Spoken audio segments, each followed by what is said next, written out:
I haven't done a bad parts video in a while. These things just kind of wind up piling up in the corner, and then I realize, hey, I gotta get rid of this stuff. And I like doing the videos out of them because it gives them a little bit of purpose before they go to the scrapyard. So here's a bunch of stuff here. I got some forward stuff and some overdrive stuff. So let's start with the forward. In the front here, 3 forward return springs. It's almost like the evolution of a shattered spring. On the left here, this one, you can see there's a groove here. This is the surface that faces. There's a bunch of stuff missing here, but it sits in there like that. So this gets pushed up towards the clutch pack and into the forward ring gear, and that's what this ring is here. So this has been slamming up against the forward ring gear.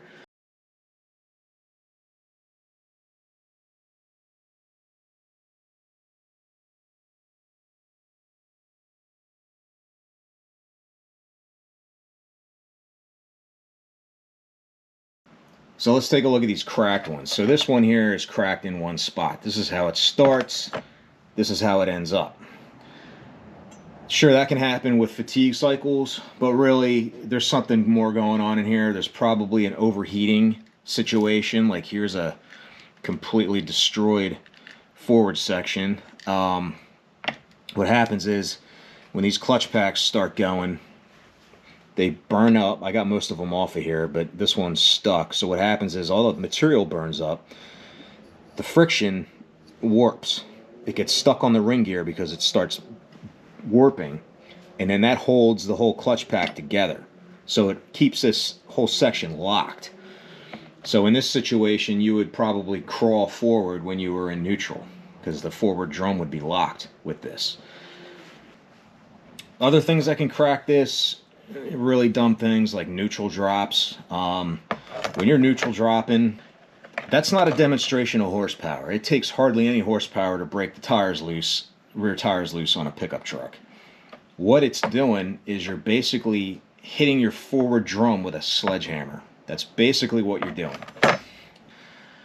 If the pressure's too high, you can crack pistons. Your low reverse piston is very thin. It's aluminum. That'll crack. The forward is a little bit more robust, but you could crack the spring instead. And you want to ignore that, of course, and you're going to wind up with this. This one will not return the piston at all. This one would. You probably wouldn't necessarily feel this, but you would absolutely feel that. That would cause forward friction drag.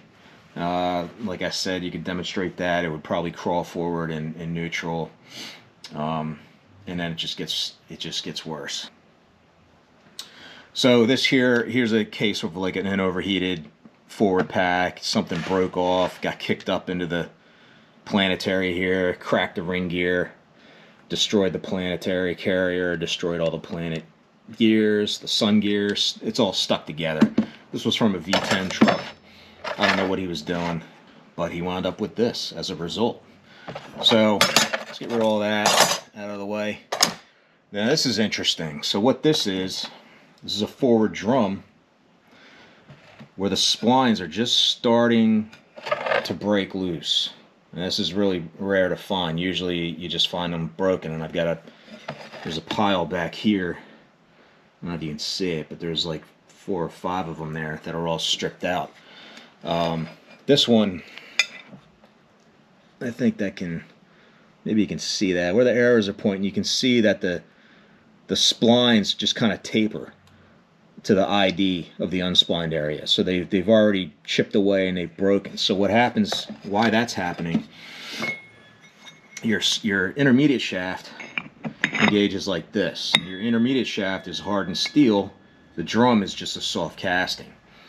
So when this stuff starts bending, because the splines don't come all the way to the end, and that's going to put a lot of side load on this end of the splines, and that's why it starts cracking them loose. And then as they crack loose, and that erosion just kind of works its way that way until you're finally left with just a little bit, and then this thing will just break them all loose, and you're done. You'll never find that in your pan. This all just turns into powder, and it's not like you're going to find it like a broken roller race or bearing or something like that. This will all just be dust. So I thought that was interesting.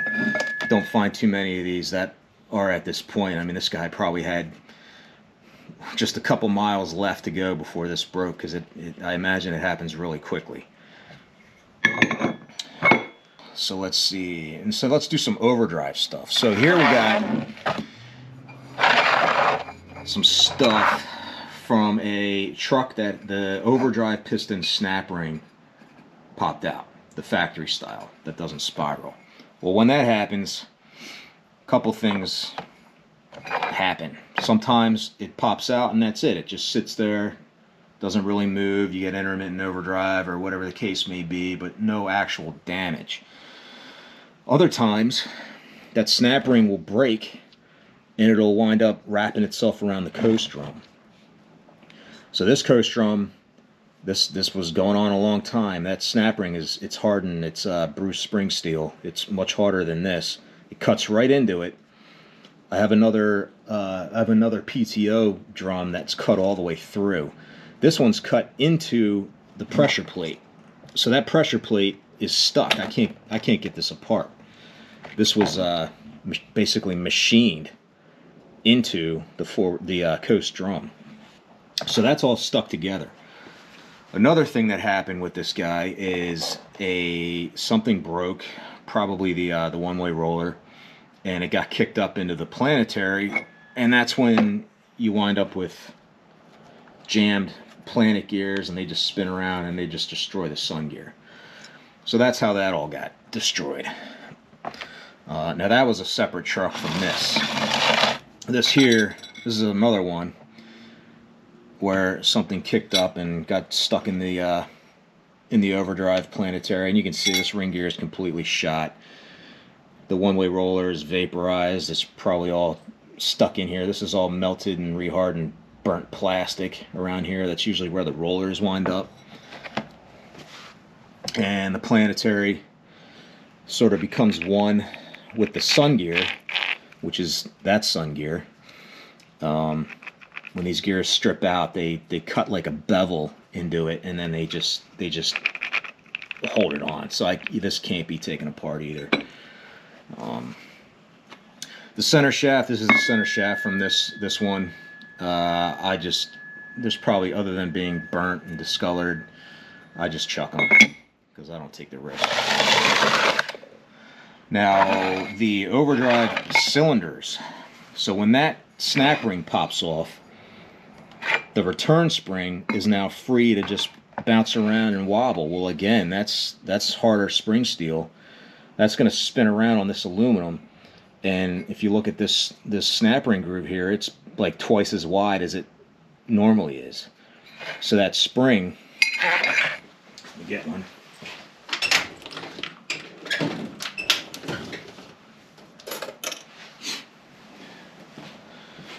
So here's the overdrive return spring. It's going to just spin around in here, and it's going to just cut this aluminum, and that's what it does. It cuts this groove